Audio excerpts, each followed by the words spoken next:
सुंदरगढ़ गांव में फुलवा नाम की एक बूढ़ी औरत रहा करती थी, जो भगवान विश्वकर्मा की बहुत बड़ी भक्त थी।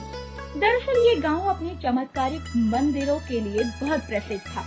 इस गांव के लोग बड़े ही श्रद्धा पूर्वक भगवान विश्वकर्मा जी की पूजा करते थे और उनका मानना था कि इस गांव के मंदिरों को खुद भगवान विश्वकर्मा जी ने बनाया है। अरे बेटा राजेश, मैं पूजा में बैठ रही हूँ, तू जरा मुझे 2-4 पीले फूल ला कर दे दे। ठीक है माँ, अभी लाया। ऐसा कहकर राजेश बाहर जाता है और वहीं पास ही के पेड़ से कुछ पीले फूल तोड़ कर लाता है। ये लो माँ, तुम्हारे फूल। अब मैं काम पर जा रहा हूँ। अच्छा ठीक है बेटा, संभल कर जाना। फुलवा के पूजा घर में विश्वकर्मा जी की बहुत बड़ी फोटो लगी हुई थी, जहाँ बैठकर फुलवा पूजा पाठ किया करती थी। फुलवा विश्वकर्मा जी की पूजा मग्न होकर किया करती, तभी उसे एक आवाज आती है। राजेश की माँ, सुनती हो? आवाज सुनकर फुलवा बाहर आती है। अरे पुजारी जी, आप आइए, अंदर तो आइए। आज मैं तुम्हारे लिए इतनी बड़ी खुशखबरी लाया हूँ कि तुम खुश हो जाओगी। क्या बात है पुजारी जी, मैं कुछ समझी नहीं।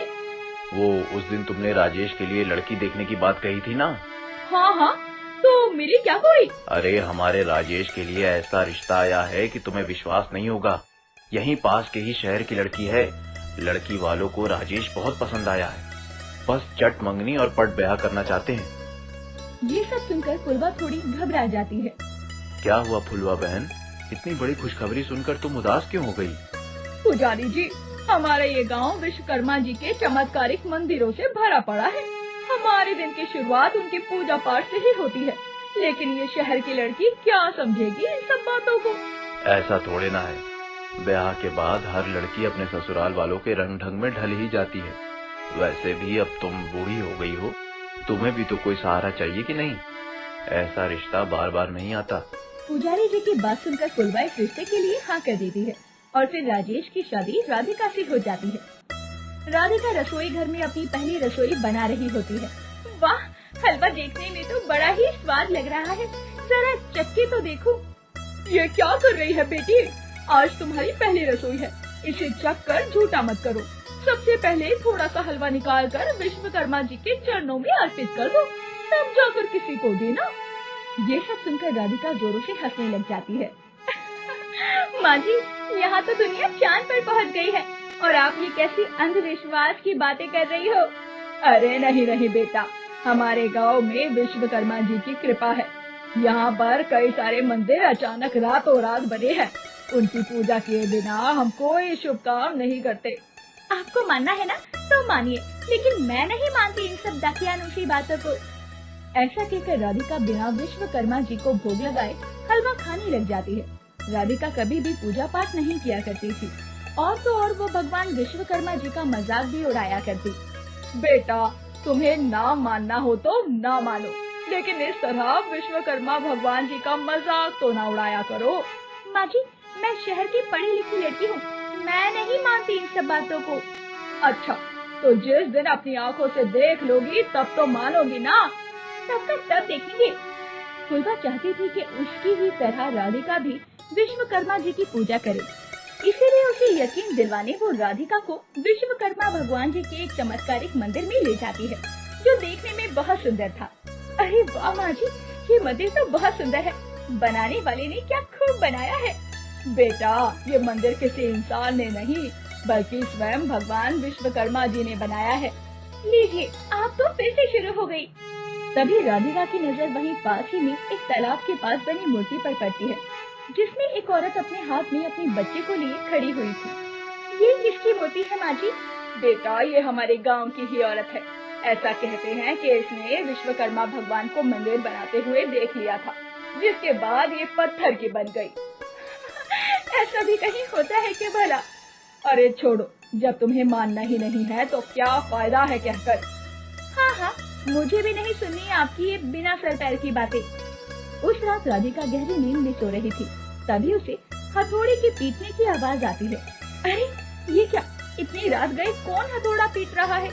इस गवार गांव के लोगों को भी चैन से सोने की आदत नहीं है। इस हथौड़े की आवाज से तो मुझे नींद ही नहीं आ रही। खुद ही चलकर देखती हूँ, इतनी रात गए कौन इतनी मेहनत मजदूरी कर रहा है। राधिका आवाज को सुनते सुनते एक सुनसान जगह पर जा पहुंचती है, जहां उसे एक अधेड़ उम्र का आदमी हथौड़ा लिए काम करता हुआ दिखाई पड़ता है। अरे ओ भैया, इतनी रात गई, ये क्या ठोका पीटी लगा रखी है? राधिका की आवाज सुनकर वो पीछे मुड़ता है। बेटी, वो मैं कुछ बनाने की कोशिश कर रहा था। आपकी आवाज सुनकर मुझे नींद नहीं आ रही, आप ये काम सुबह कर लेना। बेटी, मुझे रात में ही काम करना अच्छा लगता है, लेकिन तुम कहती हो तो मैं अभी काम बंद कर देता हूँ। अगली सुबह राधिका अपनी सास को रात की सारी कहानी बताती है। माँ जी, आपके उस मंदिर बनाने वाले भगवान का पता चल चुका है। अरे मैं कुछ समझी नहीं, तुम ये क्या कह रही हो? आप जिसे भगवान समझ रही थी, दरअसल वो एक अधेड़ उम्र का आदमी है जो रात गए इन मंदिरों को बनाता है। राधिका की बात सुनकर फुलवा हैरान हो जाती है। ये तुम क्या कह रही हो बेटी? माँ जी, कल रात मुझे किसी के हथौड़ी पीटने की आवाज आ रही थी। जब मैंने आवाज का पीछा किया तो एक अधेड़ उम्र का आदमी हाथ में हथौड़ा लिए ठोका पीटी मचा रहा था। विश्वकर्मा जी की जय हो। अरे पगली, वो कोई और नहीं बल्कि स्वयं विश्वकर्मा भगवान थे। इस गांव के सारे चमत्कारिक मंदिर का निर्माण उन्होंने ही तो किया है। क्या माँ जी, भला भगवान भी कहीं बातें करती है? अरे नहीं नहीं, ऐसा नहीं है बेटा। इस गांव के सभी लोग उन पर विश्वास करते हैं, लेकिन केवल तुम ही हो जो उन पर विश्वास नहीं करती और उनका मजाक उड़ाती हो ना हो। इसीलिए प्रभु ने स्वयं तुम्हें अपने चमत्कार का संकेत दिया है। अपनी सास की लाख समझाने पर भी राधिका को उसकी बात का विश्वास नहीं होता। वो सच्चाई का पता लगाने फिर से उसी जगह पर जाने का फैसला करती है। उस रात जब सभी लोग सो रहे थे, वो चुपचाप से घर के बाहर निकल आती है। आज तो सच्चाई का पता लगा कर ही रहूंगी कि इस गांव में कोई भगवान नहीं है, बल्कि ये सब किसी इंसान की कारनामी है। वो जल्दी जल्दी उसी जगह पर पहुंचती है जहां उसने उस आदमी को देखा था, लेकिन इसके बाद राधिका ने जो देखा उसकी आंखें फटी की फटी रह जाती है। अरे बाप रे, कल तो वो आदमी बस इन पत्थरों पर हथौड़ा ही चला रहा था और आज यहाँ इतना बड़ा मंदिर कैसे बन गया? वो भी इतना विशाल और सुंदर मंदिर। इतना बड़ा चमत्कार अपनी आंखों से देखने के बाद अब राधिका को अपनी सास की बातों पर यकीन हो रहा था। वो भागते हुए अपने घर पहुँचती है और अपनी सास को उठाती है। माँ जी उठो। अरे क्या हुआ बेटी, इतनी रात गए तुम जग रही हो, सब ठीक तो है ना? माँ जी, उस दिन आपने मुझे पूरी बात नहीं बताई थी कि आखिर उस औरत के साथ क्या हुआ था जो वो और उसका बच्चा पत्थर के बन गए। लेकिन ये सब कुछ तुम अभी क्यों पूछ रही हो? इस बारे में सुबह बात करते हैं। नहीं माँ जी, मुझे अभी जानना है कि आखिर उस औरत के साथ हुआ क्या था। इसके बाद फुलवा उसे पूरी बात बताती है। एक दिन वो औरत अपने बच्चे को लेकर उस मंदिर के पास वाले तालाब में कपड़े धोने गई थी। अचानक उसे कुछ आवाज आती है। फिर वो आवाज का पीछा करते करते उसे मंदिर के पास में पहुंच जाती है, जहां विश्वकर्मा जी मंदिर का निर्माण कर रहे थे। और फिर उसने विश्वकर्मा जी को मंदिर बनाते देख लिया। फिर क्या हुआ माँ जी? फिर होना क्या था? विश्वकर्मा जी ने उसे देख लिया और उससे कहा कि ये बात किसी को भी ना बताए। उसने हाँ तो कह दिया, लेकिन क्या माँ जी? जब वो वापस तालाब के पास पहुँचती है तो उसके मन में लालच आ जाता है और वो मन ही मन सोचने लगती है, अगर मैं गांव वालों को ये बात बता दूं कि मैंने स्वयं विश्वकर्मा जी को मंदिर बनाते देखा है तो लोगों में मेरी इज्जत बढ़ जाएगी और मेरा दूर दूर के गांव तक नाम फैल जाएगा। और फिर क्या हुआ था माँ जी? ऐसा सोचते ही वो और उसका बच्चा दोनों ही पत्थर के बन जाते हैं। पूरी बात सुनने के बाद राधिका डर जाती है और चाहकर भी ये बात अपनी सास को नहीं बता पाती कि उस रात राधिका ने क्या देखा।